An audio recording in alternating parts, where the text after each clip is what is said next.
नमस्कार दोस्तों, आज हम आए हैं द्वारका सेक्टर 11 डीडीए ग्राउंड, जहां पे हम आपको उन तैयारियों के बारे में बताने आए हैं जो कि है आस्था का महापर्व छठ पूजा।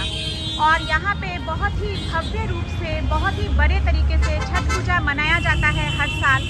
और उन तैयारियों को देखने आज हम आए हैं खरना के दिन। आज खरना का दिन है और आज हम आए हैं शाम को, अभी 6 बज रहे हैं और यहाँ पे हम आए हैं द्वारका सेक्टर 11 डीडीए ग्राउंड, जहाँ छठ पूजा की तैयारियाँ मैं आपको दिखाऊंगी। और यहीं पे कल हम अपने चैनल से लाइव छठ पूजा आपको दिखाएंगे। संध्या अर्घ का लाइव आपको मेरे चैनल में देखने के लिए मिलेगा, छठ पूजा लाइव। और अब हम इस ग्राउंड में आइए एंट्री करते हैं और यहाँ की तैयारियों को देखते हैं। यहाँ कितने घाट बनते हैं, क्या होता है, हम आपको दिखाते हैं। तो यहाँ अंदर आते ही हमें दर्शन होता है सारे घाटों की, जहाँ पे भव्य रूप से डेकोरेट किया गया है और इतनी अच्छी डेकोरेशन कर दी गई है। यहाँ पे घाटों में स्वच्छ जल भर दिया गया है, जो कि दिल्ली जल बोर्ड का ही एक बिल्कुल जो पीने वाला पानी है उसको हमें हमारे घाटों में भर दिया गया है। तो यहाँ पे आइए हम बात करते हैं श्री अशोक सिंह सर से। और सर, आप बताइए कि तैयारियाँ कैसी है, क्या है, थोड़ा सा हमें बताइए। तैयारी हमारी पूरी फाइनल है। और पहले जो हमारा घाट इस बार हम 4 घाट और बढ़ा दिए हैं। अच्छा, तो टोटल और इस बार जो हम और जो नया काम हम जो नया काम मैंने शुरू किए हैं कि हर एक आदमी का कहते हैं रजिस्ट्रेशन। ओके। हाँ, कि हर एक घाट पे हमारे इस बार कितने आदमी हैं यहाँ पे हैं। और हमने इस बार जो यहाँ पे तैयारी की है बिल्कुल नॉन पोल्यूशन छठ घाट। और हमारे मित्र और भी हैं, शुक्ला जी भी हैं, राधे जी भी हैं, इनका बहुत सहयोग है इस सब काम में। सुरेंद्र यादव जी भी हैं और हमारे जो अध्यक्ष हैं महंत रूबिन जी, उनके देख रेख में ये सब काम मेरा चल रहा है। बहुत बढ़िया। और इन घाटों के अंदर जो अभी पानी भर दिया गया है, जल भर दिया गया है, तो इसी में कल व्रती अर्घ देंगे?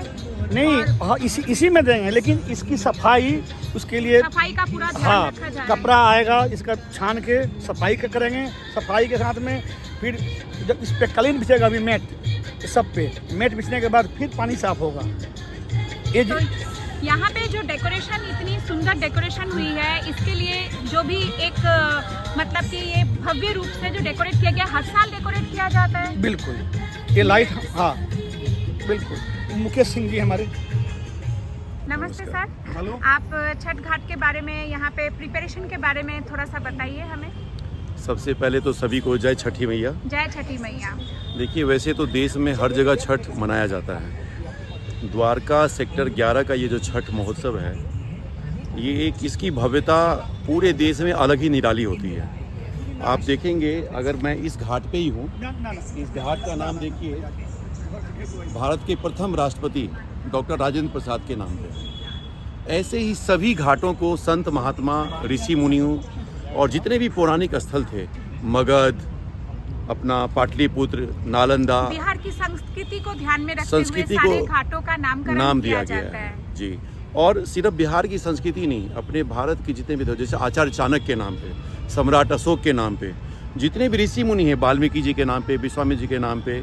इस बार हम लोगों ने 2 घाट अलग से बनाया, और एक है दशरथ मांझी के नाम से, जिनको माउंटेन मैन कहा जाता है। और एक आप देखेंगे बिंदुश्री पाठक, जो सुलभ इंटरनेशनल, जिनका नाम भारत में, यहाँ आप देख सकते हैं लगभग 43 घाट हैं टोटल। यहाँ पे घाट जो बनाए गए हैं इस बार, और 4 नए घाट बनाए गए हैं। हर साल ये घाट एक दो करके बढ़ते बढ़ते अभी 43 टोटल घाट है, 43 घाट है यहाँ पे। और हर एक घाट में यहाँ पे दिल्ली जल बोर्ड का जल भर दिया गया है। और ये स्वच्छ जल दिल्ली जल बोर्ड की स्वच्छ जल है, जो कि कल पूजा के लिए भर चुका है।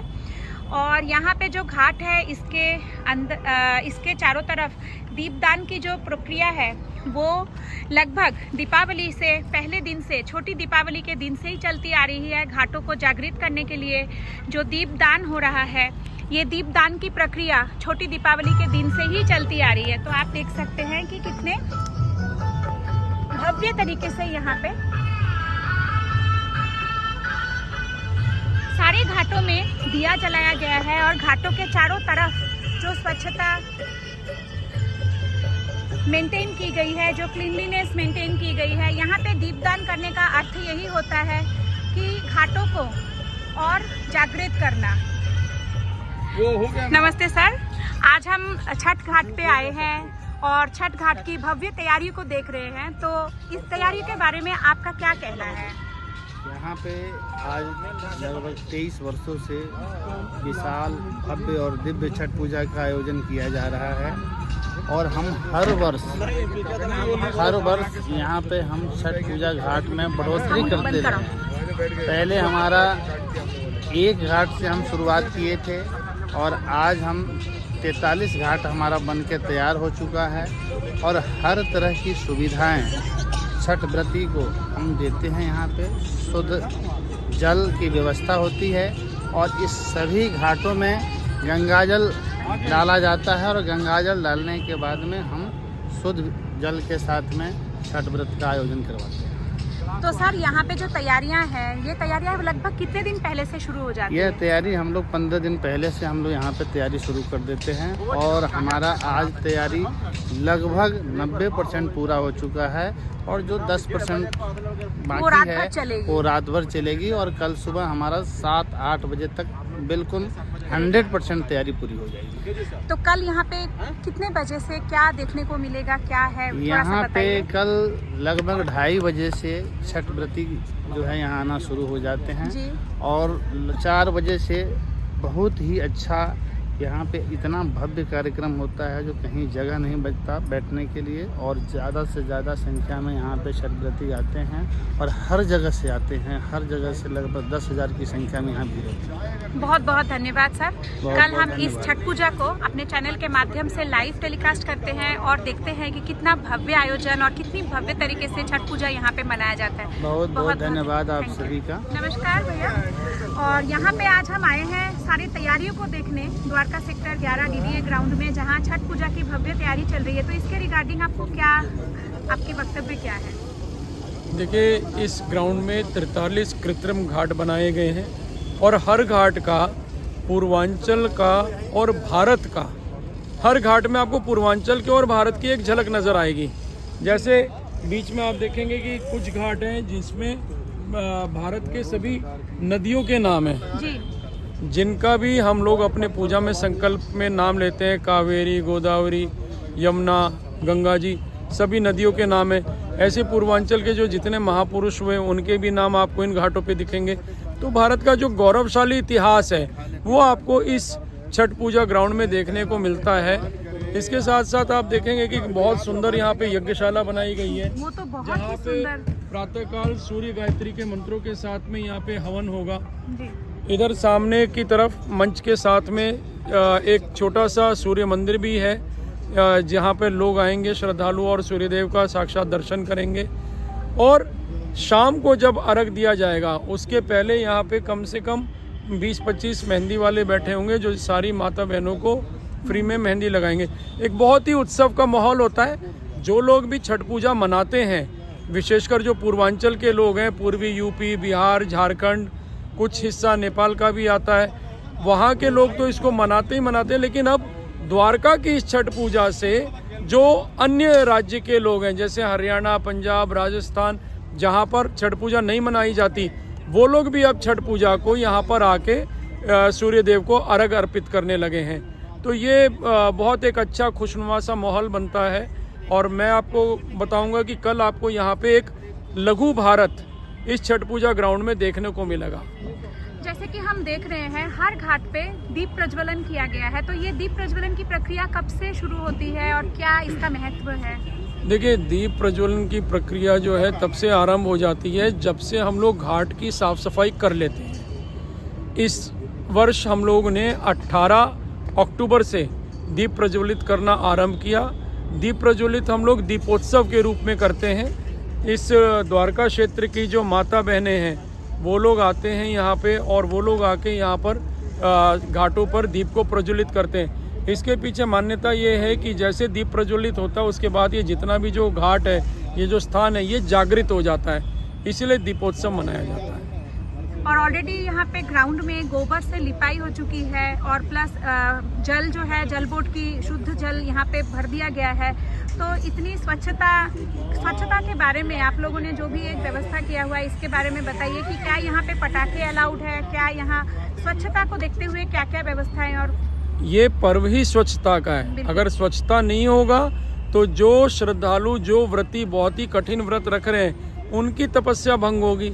इसलिए हम लोग अपनी तरफ से स्वच्छता और शुद्धता का पूरा ध्यान रखते हैं। और रही बात जहाँ तक पटाखे की, हम लोग जब दिल्ली एनसीआर क्षेत्र में पटाखे बैन नहीं भी थे, हम लोगों ने तब से अपने इस छठ पूजा ग्राउंड में नो क्रैकर्स छठ पूजा का आह्वान किया था और सारे श्रद्धालु जो हैं तब से यहाँ पे नो क्रैकर्स छठ पूजा मनाते आए हैं। हम लोग इस बात का निषेध करते हैं। सुप्रीम कोर्ट हो या एनजीटी हो या दिल्ली सरकार हो, सबसे एक ही मांग करेंगे कि पटाखे से वायु प्रदूषण होता है और कोई भी त्यौहार, चाहे वो दिवाली हो या कोई भी त्यौहार हो, उससे प्रकृति को हानि पहुंचाने वाले पटाखे नहीं चलने चाहिए। सनातन में प्रकृति की पूजा होती है, कोई भी ऐसा काम जिससे प्रकृति को नुकसान हो वो हमें नहीं करना चाहिए। यहाँ पे देखा गया है कि किसी किसी घाट का कलर येलो है और मेजोरिटी घाट जो है वो ब्लू कलर है। येलो घाट का क्या है इस बार? नहीं, येलो घाट का और ब्लू का इसको आप इस तरह से मतलब डिफरेंशिएट मत कीजिए। अच्छा। था क्या कि ये नए घाट बने थे और नए घाट पे जो ये पेंट होता है, जिससे जैसे आप ये ब्लू पेंट देख रहे हैं, हाँ। वो रहता नहीं है, पानी जाते ही वो निकल जाता है। इसीलिए हम लोगों ने अभी इस बार उस पे येलो कलर किया है और वो नेक्स्ट ईयर जब आप आएंगे तो आप उसको इसका एक अलग रंग रूप आपको देखने को मिलेगा। Thank you so much. और कल हम इसको अपने चैनल के माध्यम से लाइव टेलीकास्ट करेंगे। छठ पूजा का पूरा प्रक्रिया हम अपने चैनल में दिखाएंगे। बहुत बहुत धन्यवाद। थैंक यू बानी जी, थैंक्स अ लॉट। नमस्कार सर, यहाँ की तैयारियों के बारे में थोड़ा सा बताइए और क्या आज तैयारी है, कल कैसा होगा, आज हमारे चैनल के माध्यम से हम अपने ऑडियंस को बताना चाहते हैं। जैसे कि आप देख रही हैं और ये चैनल हम लोगों के साथ में पिछले लंबे वर्षों से जुड़ा हुआ है। आज 23 वर्ष कंप्लीट हो रहे हैं। जो यात्रा एक गड्ढा खोद करके प्लास्टिक की थैली लगा के शुरू हुई थी, आज वो यात्रा 43 घाटों में तब्दील हुई है। पक्के घाटों में तब्दील हुई है और 10,000 करीब यहाँ लोग आते हैं। और सबसे अच्छी बात क्या है कि हम लोग प्रयास करते हैं कि छठ की महिमा, छठ का वंदन, इस महापर्व को लोग और अच्छी तरह से जानें। हमारी संस्कृति क्या है, सनातन क्या कहता है और ये पर्व का क्या महत्व है, उसको हम लोगों में और जानकारी डालें। आज ये केवल देश में नहीं बल्कि विदेश में भी छठ का महापर्व का गुणगान होता है। हमारा प्रयास ये होता है कि पूजा कैसे हो, शुद्धता कैसे रहे और उसको कितना और अच्छे तरीके से किया जाए, वो हमारा प्रयास रहता है। जैसे कि सर 3 साल से मैं ही यहाँ पे आती हूँ, मैं अपने चैनल के माध्यम से लाइव टेलीकास्ट करती हूँ, तो मैंने देखा है कि इस बार और घाट बढ़ गए। तो हर साल ऐसे आप घाट को बढ़ाते हैं, मतलब इस बार 43 घाट टोटल है, तो लास्ट टाइम कम था, 40 थे या आई थिंक 39 घाट थे। जी जी। और इसका महत्व क्या है, मतलब आपकी कोशिश यही रहती है कि ज्यादा से ज्यादा? पहले जब हम लोग शुरू किया हम लोगों ने यहाँ पूजा, तो द्वारका या आसपास की सोसाइटी से लोग आते थे जी। और धीरे धीरे जानकारी लोगों में मिल गई और अब ये हालत है कि न केवल द्वारका बल्कि आसपास जो ये कॉलोनीज हैं या गांव हैं, वहाँ से भी लोग बहुत ज़्यादा आ रहे हैं। हमारे लिए थोड़ा सा दिक्कत भी आ रही है कि वो इतने घाट नहीं हैं जितनी हमारे यहाँ डिमांड है आने वाले लोगों की, और उसका कारण भी है। अगर आप इस पूरी व्यवस्था को देखें तो ये पहला घाट ऐसा है, बल्कि हम ये कहते हैं कि विश्व में अगर सार्वजनिक पूजा होने वाली जगह पर अगर छठ घाट की जो तैयारी होती है, हम वो मानते हैं कि वो सबसे बेहतर होती है। वॉल टू वॉल कारपेट होता है कि व्रती को कहीं भी कंकड़ ना लगे, उसको कहीं उसके संग आए हुए लोगों को कोई दिक्कत ना हो। आज वैसे भी देखा जा रहा है सर कि गोबर से ऑलरेडी लिपाई हो चुकी है और पूरी समतल हो चुका है ग्राउंड, बहुत ही शुद्धता मेंटेन की गई है हर जगह। बिल्कुल बिल्कुल, अभी कारपेटिंग हो जाएगा जी। और सभी घाटों में जो जल डाला गया है वो पानी कोई ऐसा पानी नहीं है जो कि यूज करने में दिक्कत हो। आज की तारीख में आप केमिकल और दुनिया भर की प्रॉब्लम्स आ रही हैं, ये पीने का पानी है। और दूसरा, इसको शुद्ध करेंगे, हम लोग गंगा जल लाएंगे, और बाकायदा मंत्र से उसकी शुद्धि करेंगे, जिस तरह से हमारा। और यहाँ आप अगर देखें तो ये पहला ऐसा घाट है जहाँ हम प्रयास करते हैं कि कोई ऐसे कार्यक्रम ना हो नाच गाने से जिससे किसी को लगे कि, क्योंकि हमको दिल्ली में या दिल्ली के आसपास के लोगों को ये बताना बहुत जरूरी है कि ये बिहार की संस्कृति, बिहार की पूजा, ये जो विश्व में मानी जा रही है वो ये है, वो ये नहीं है कि हम उसको रात को नाच गाना करें और उसमें फिर हम लोग भीड़ इकट्ठा करें। देखा जाता है हर छठ जहाँ पे अनुष्ठान होता है रात भर अजीब तरीके से डीजे बजाना, बहुत गलत बात है, बहुत गलत बात है। और डांस करना, और इसका नुकसान ये हो रहा है कि ये संस्कृति पूजा ना हो करके, संस्कृति ना हो करके एक थोड़ा सा कुछ अंधाधुंध तरीके से डांस करना, और जो नहीं, हम लोग इसका मैं और रॉबिन भाई इसका बहुत विरोध करते हैं जी। और विरोध का आलम ये है कि कई जगह जाकर के हम लोगों ने इस तरह के कार्यक्रम रुकवाए हैं जी। उस समय बड़ा खतरा रहता है कि किसी का चलता चलाता कार्यक्रम को आप रुकवा दें ये कह करके कि ये कार्यक्रम अच्छा नहीं है, इसको ऐसा नहीं करना चाहिए, आप लोग बहुत गलत कर रहे हैं। लेकिन बाद में उनको समझ में आता है कि नहीं ये गलत है, क्योंकि जब हम लोग बिहार से हैं, आप बिहार से हैं, तो हम लोग समझते हैं इन चीजों को। लेकिन जो व्यक्ति पंजाब का है, जो आदमी साउथ से है, अगर उसको नाच गाना दिखाई देता है तो उसको बार बार मन में आता है कि छठ का मतलब नाच है, छठ का मतलब गाना है, लेकिन ये नहीं है।